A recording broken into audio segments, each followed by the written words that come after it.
পড়তে পারো। লোবিলা asthma ট্রিটমেন্টে use করা হয়। Cinchona quinine anti-malaria, quinidine anti-arrhythmic, কোকার মধ্যে লোকাল অ্যানাস্থেটিক প্রপার্টি আছে। Opium, morphine, thebaine, analgesic, codeine, cough suppressant property আছে। মরফিনের মধ্যে সেডেটিভ প্রপার্টি আছে। ইপ্যাক্যাক, এক্সপেক্টোরেন্ট প্রপার্টি, ইমাটিনের মধ্যে প্রপার্টি আছে। কিউরে, যেটা সাউথ আমেরিকান অ্যারোরুট পয়জন বলা হয়, যেটা শিকারের করতে ইউজ করা হতো আগে। তার মধ্যে স্কেলেটাল মাসল রিল্যাক্সেশন প্রপার্টি আছে, নিউরোমাসকুলার ব্লকিং এজেন্ট প্রপার্টি আছে, nux vomica, CNS respiratory stimulant, bitter stomachic property আছে। মোট ইম্পর্টেন্ট এগুলো। যেমন রাউলফিয়া অ্যান্টি-হাইপারটেনসিভ প্রপার্টি আছে, ট্রাঙ্কুলাইজার প্রপার্টি আছে।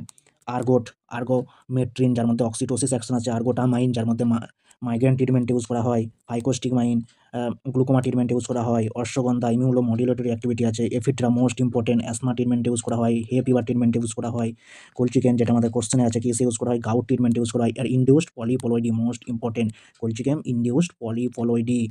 কফি, টি, সিএনএস স্টিমুল্যান্ট আছে অ্যাকশন। তাছাড়াও ডায়ুরেটিক অ্যাকশন আছে। কফি এর মধ্যে থিওব্রোমিন পাওয়া যায়। থিওব্রোমিন একটা কেমিক্যাল কনস্টিটিউয়েন্ট, যেটা কফি, টি এর মধ্যে প্রেজেন্ট থাকে, যেখান থেকে যার ডায়ুরেটিক প্রপার্টি আছে। Most important, vasaka bronchodilator, expectorant property আছে।